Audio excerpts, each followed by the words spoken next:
So, back for week 2 of the High Roller Draft League. Had a very good start last week. I managed to take the win in the first round, so hoping to keep that momentum going. This week I'm going to be going up against Animus. So, Animus's team, probably my favourite team that someone else drafted in this league. It's very, very solid in my opinion. I'm not sure why the Galvantula's there, but it's a very, very solid team. And probably one of the most scared I've been about going up against a team, because there's a lot of options that they can go for this one. But I think I've got the tools for it. Got this Blastoise here, so I am actually bringing it this week, but probably not even bringing it to the game again. So, once again, me saying that Blastoise was the best Pokemon in draft, and then I'm probably not bringing it 2 weeks in a row, is quite amusing. But there are better options this week that ends up being slightly better than Blastoise. It can definitely still do some work in the game if it does come to it. It's got an entirely viable set with this body press Iron Defense one. So if it goes up against like the Dragapults, even though I will very slowly be able to beat it, I will be able to 1v1 it pretty easily with an Iron Defense. The Lapras as well, so long as that's not running Lightning, that's my main concern this week. I'm just hoping that the Lapras isn't running Lightning, because if it's not, I can do my strategy very, very comfortably. If it is, awkward. But they might be running Lightning for Blastoise, they might be running Freeze Dry for Blastoise. Both are entirely viable, and I have no idea which one they're going to go for. I'm hoping for Freeze Dry. Freeze Dry is much better for me than Lightning would be. So, Blastoise, it can still do some very good damage. It can become unkillable. If it gets the Iron Defense, it'll be able to 1v1 multiple Pokemon. It'll be able to beat the Corviknights 1v1 because I can burn them with Scalds. Then if we just both get up to +6, they'll be burned and won't be doing too much damage to me, whereas I'll be doing significant to them. Diggersby, I'll be able to 1v1 if I get the Iron Defense. So the only real things that can beat it are the Roserades, which is significant in this match. Galvantula I'm just ignoring because I'm not sure why it's there. But yeah, Blastoise could be good, but there's better stuff. So even though this is entirely viable in this set, probably staying on the bench. We will see. Clefable is planned to be the lead every single time going into this best of 3. I'm very unlikely to not lead Clefable because it's part of the strategy, which is Trick Room. I am going for Trick Room in this game. So Clefable gets to follow me, and my Trick Room setters get to click Trick Room. There's almost nothing that can stop that.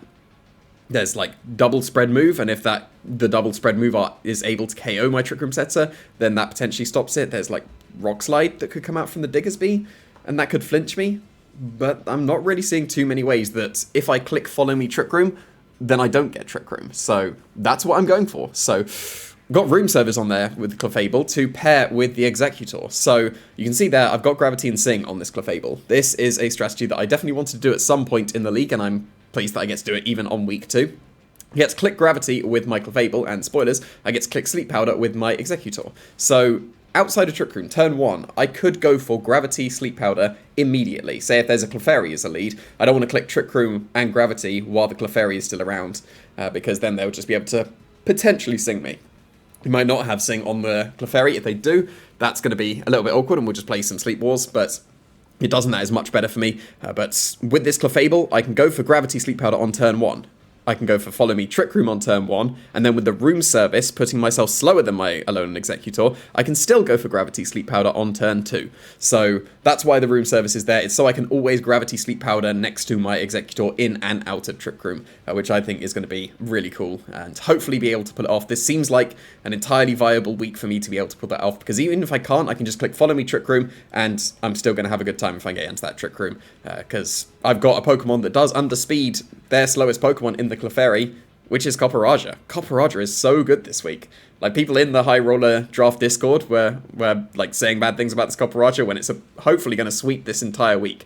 So it underspeeds Clefairy. If I get it in Trick Room, it underspeeds everything, and it can OHKO a lot of Pokemon. Sheer Force Ironhead is strong. Like, in the practice games I did, I think it did 75% to Urshifu. Just regular Ironhead, not even max Steel Spikes. So yeah, it can do some serious damage and get a lot of OHKOs as well. Because I can underspeed and OHKO the Clefairy, that'll put a stop to the redirection. It'll get rid of the Friend Guard for my Pokemon next to it. I'll be able to go for Sleep Powders or Sings with the Pokemon next to it after I KO the Clefairy as well. So Copperajah this week is hopefully going to put in a lot of work. In the practice games, it definitely was the most important member of the team. So we'll see how that goes going into the match, because Copperajah, it's It hits very hard, but it's not been that viable in regular VGC. It just seems to have a very, very good week this week.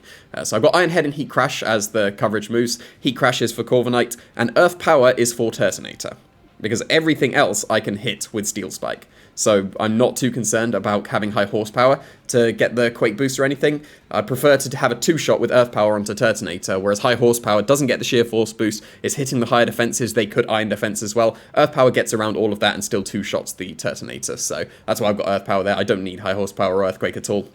Iron Head and Heat Crash are perfectly good enough, so yeah, hopefully Copperajah is going to put in a lot of work. It may not be able to do it most weeks, but this is absolutely the week for Copperajah.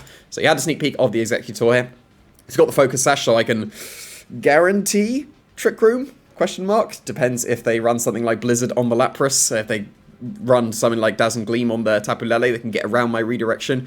So double spreads could be putting a stop to Trick Room if it is a Lowland Exeggutor. So I do have 2 Trick Room setters. You can see the other one already. But with the Focus Sash, there's a lot of things that can OHKO a Lowland Exeggutor, so Focus Sash makes a lot of sense. It's free, completely free to go on a Lowland Exeggutor. No other Pokemon wanted it at all, so just might as well. Lets me get max special attack on the Exeggutor as well, so Leaf Storm and Draco Meteor are hitting very hard, and Exeggutor is, again, another viable Dynamax candidate. If I want to not drop my special attack by going for Leaf Storm or Draco Meteor, I can Dynamax this Lowland Exeggutor and still pick up a lot of OHKOs with it without dropping my special attack, so Exeggutor is going to be very good in this game. I am absolutely planning to bring Exeggutor to every single game going into this, so we'll see how that works out, especially with the Clefable being able to go for Gravity Sleep Powders. That's a strategy I want to do for ages, so I'm going to see how well that is able to be pulled off, because I've got Focus Sash on the Exeggutor. I don't need Harvest at all. Frisk is busted in draft because I'll be able to get their information immediately on the first turn if I'm leading with the Lone Exeggutor, or whenever it's switching in, so for the best of 3, I'll be able to get information that they won't have on me, so any extra bit of information definitely helps in the draft leaks, so we'll see how this goes. Exeggutor is just going to be underspeeding the Lapras by 1, so I'm not going to go just completely minimum speed, there's like not really any point, so I'm just underspeeding the Lapras by 1, because the Clefable was min speed as well, so that worst case, if they're min speed Lapras, then I'm at least speed tying with the Clefable. This is it in Trick Room as well. Well, the Clefable is going to be room service slower than the Lapras anyway, so that'll be fine. And the Exeggutor is guaranteed to underspeed the Lapras in Trick Room as well, so don't need to go any slower than this, really. Porygon-Z is a necessary secondary Trick Room setter. So initially, there was a Heatran in this slot during my practice games, because Heatran seemed pretty good. They got a Corviknight. I'm really disrespecting the Corviknight this week, but they had a Corviknight, so Heatran seemed to make sense. But then Copperajah did literally everything Heatran wanted to do. If you see the coverage that Copperajah's got, it's the same 3, I was going to say stabs, same 3 coverage attacks that Heatran has. So there's no point having 2 of the same Pokemon. Even though Copperajah is amazing, Heatran would be reasonable, but yeah, I don't need Heatran going into this week. It didn't really do anything in the practice, so I've got a secondary Trick Room setter that can take 2 spread attacks. So Porygon-Z can absolutely take 2 spread attacks, like the Dazzle Gleam, Blizzards, or whatever. So if I need to, I can go Clefable, Porygon-Z, and click Follow Me Trick Room, and then I can't really see too many ways that is stopped. Like, outside of maybe Rock Slide Flinch, if I lead Clefable PZ, I get Trick Room if I want Trick Room, so that's going to be really nice as an alternative way, if they do have a way of getting around the Alolan Exeggutor. And I've got a bulky PZ this week. It's not there to do damage, really. It's literally there to be bulky enough to be able to set Trick Room. Because if I'm in Trick Room, I'm having a good time with Copperajah and Alolan Exeggutor. So I just need to be able to survive things. That's why I've got Pure Bulk. That's why I've got Citrus Berry as well. Because there wasn't too many items that Porygon-Z needed. It could have been Tropical Berry for the potential Urshifu. But Citrus Berry is likely to activate in most games that Porygon-Z would be brought to.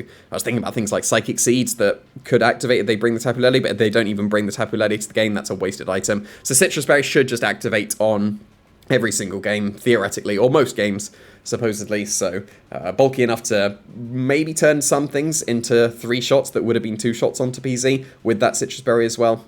Got Tri-Attack with adaptability. I'm not planning on Dynamaxing the Porygon-Z, so I don't feel the need for Hyper Beam at all. Just want some consistent chip damage from the Tri-Attack. And Blizzard is there mainly for coverage for the Dragapult, because I don't want to just go mono normal and just be walled by the Dragapult. So Blizzard is a way of hitting the Dragapult. It's also a way of hitting things next to Clefairy as well if I need to. And I've got Gravity on the Clefable, so the shaky accuracy of Blizzard's potentially might not come up if I've been able to click Gravity with the Clefable. Otherwise, it's still a spread attack that can hit both Pokemon, so that could come into play. And Ally Switch next to Clefable is something that the Dragapult absolutely has to be concerned about. So that shout outs to Jamie Keane for the Ally Switch, because in regular VGC, the pairing of Clefairy, Porygon-Z, you would commonly run Follow Me and Ally Switch on the Clefairy, because facing down a Dragapult, if they go for a Phantasm into your Fairy type, like the Clefairy, Clefable, whatever, and you Ally Switch, then it's not doing any damage because you're a normal type PZ in that slot now. If they go for a Wormwind into the PZ and you Ally Switch, then it's a Fairy in that slot now, and again, you're immune. So Dragapult has to be concerned about the Ally Switch coming out from PZ. Because like I said, this PZ is there to pretty much just set Trick Room, and then maybe just click Ally Switch for the rest of the game, so we'll see how that goes. And finally, we've got the Zapdos here. So this is an alternative mode. So it's a backup for the Corviknight if the Corviknight is being a little bit of an issue. So this Zapdos, the theory behind it is to pair with the Copperajah so that Copperajah Steel Spikes it. Because I haven't got the G-Max on Copperajah, I want the defense boost rather than the Steel Surge. So get all the defense boosts stacked on the Zapdos, as I also stack my own special defense boosts with the Charge. So Charge isn't there for the double power of electric moves. It's a nice bonus, but it's there to mainly get the Spadef up on Zapdos so that I can make the Zapdos unkillable. I can Steel Spike up with the defenses, Charge up with the special defense, and then I can just roost forever. And the weakness policy is on there because a combination of Charge to be able to survive a Resonance from the G-Max Lapras into Thunderbolt can KO the Lapras. Or was it Max Lightning? I think it was Max Lightning if I do end up maxing the Zapdos. If I Charge, survive the Resonance, get the weakness policy boost, the double power of Charge will be powerful enough to break through the Aurora Veil and OHKO the G-Max Lapras, which could be funny if that comes into play. So Zapdos is a backup. The main four that I'm planning on bringing are the middle four, so Clefable, Copperajah, Exeggutor, and PZ. I am disrespecting the Corviknight, so I do have this Zapdos here, if necessary, if the Corviknight does get out of hand. But I'm expecting to bring those middle four, so we will see how that goes. And hopefully I'll be able to pull off the shenanigans with the Gravity Sleep Powder, because I wanted to at some point this week, and this definitely seems like the week for it, and especially the Copperajah. This is Copperajah's week.